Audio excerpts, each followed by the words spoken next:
Shalom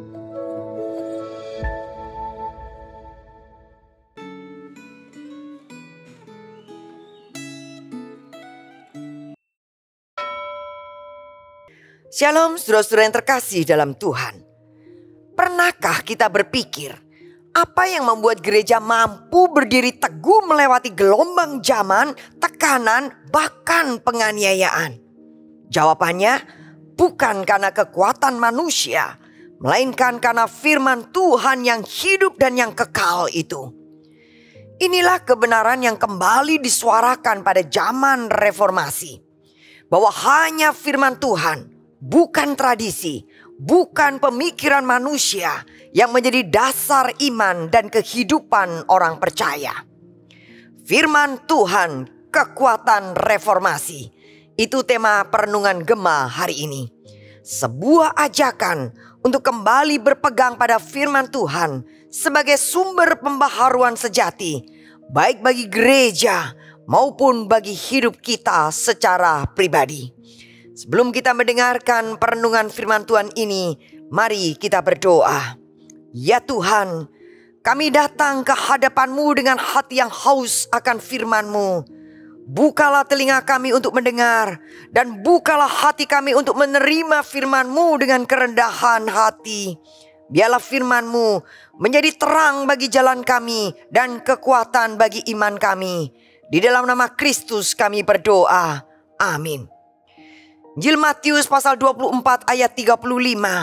Langit dan bumi akan berlalu, tetapi perkataanku tidak akan berlalu.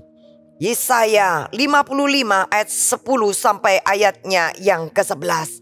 Sebab seperti hujan dan salju turun dari langit dan tidak kembali ke situ, tetapi mengairi bumi, membuatnya subur dan menumbuhkan tanaman, memberikan benih kepada penabur dan makanan kepada orang yang mau makan. Demikianlah firman-Ku yang keluar dari mulutku. Ia tidak akan kembali kepadaku dengan sia-sia, tetapi akan melaksanakan apa yang Ku kehendaki dan akan berhasil dalam apa yang Kusuruhkan kepadanya. Amin. Salah satu tagline reformasi adalah Sola Scriptura, hanya Alkitab. Sola Scriptura menegaskan bahwa Alkitablah satu-satunya sumber otoritas yang tidak dapat salah dalam hal iman dan praktek hidup murid Kristus. Latar belakangnya adalah ketidakpuasan terhadap otoritas Gereja Katolik Roma pada abad ke-16 yang telah menyimpang dari ajaran Alkitab dan menambahkan tradisi-tradisi yang tidak berdasarkan firman Tuhan. Secara terus terang, Martin Luther menyatakan keyakinannya pada kebenaran Sola Scriptura dalam pidato pembelaannya di hadapan sidang dengar pendapat kekaisaran di Worms, Jerman. Berikut penggalan pidatonya. Kecuali saya yakin hanya oleh kesaksian kitab suci dan akal sehat. Karena saya tidak percaya hanya kepada paus atau konsili-konsili saja. Karena sudah diketahui umum bahwa mereka sering keliru dan saling bertentangan. Saya terikat oleh kitab suci yang telah saya kutip. Hati nurani saya terbelenggu oleh firman Tuhan. Saya tidak dapat dan tidak akan menarik kembali apapun, karena tidaklah aman dan tidak benar untuk melawan hati nurani. Disinilah saya berdiri, saya tidak dapat berbuat lain. Tuhan, tolonglah saya. Amin. Tidaklah aman dan tidak benar untuk melawan hati nurani yang telah terbelenggu oleh firman Tuhan.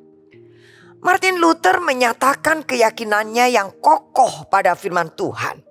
Bukankah sudah seharusnya semua murid Kristus juga memiliki keyakinan yang sama kokohnya dengan Martin Luther? Bukan tanpa alasan bahwa firman Tuhan harus diyakini.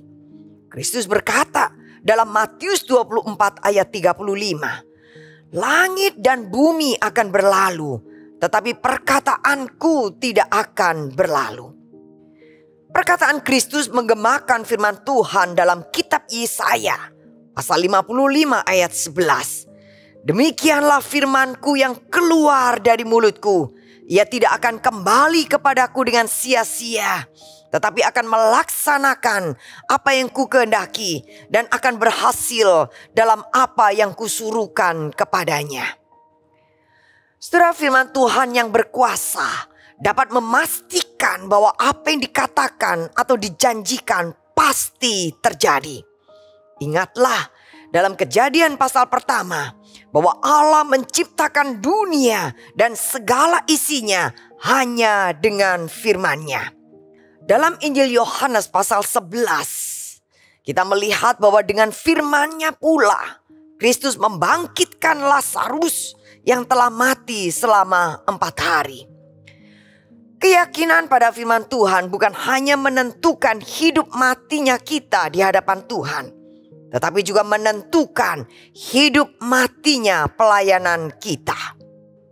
Saudaraku, reformasi gereja bisa berlangsung karena Martin Luther percaya penuh pada firman Tuhan dan tidak beralih dari firman Tuhan yang mutlak, yang benar, serta yang berkuasa. Apakah Anda memandang Alkitab sebagai buku yang terpenting yang pernah ada di dunia ini? Mari kita berdoa. Ya Tuhan, kami bersyukur karena firman-Mu hidup dan berkuasa. Tolong kami agar hati kami selalu terikat pada firman-Mu, seperti halnya Martin Luther yang berdiri teguh di atas kebenaran-Mu. Jauhkan kami dari keinginan untuk mencari kebenaran lain di luar firman-Mu, dan jadikan kami pelaku firman yang setia. Di dalam nama Tuhan Yesus Kristus kami berdoa. Amin. Tuhan memberkati.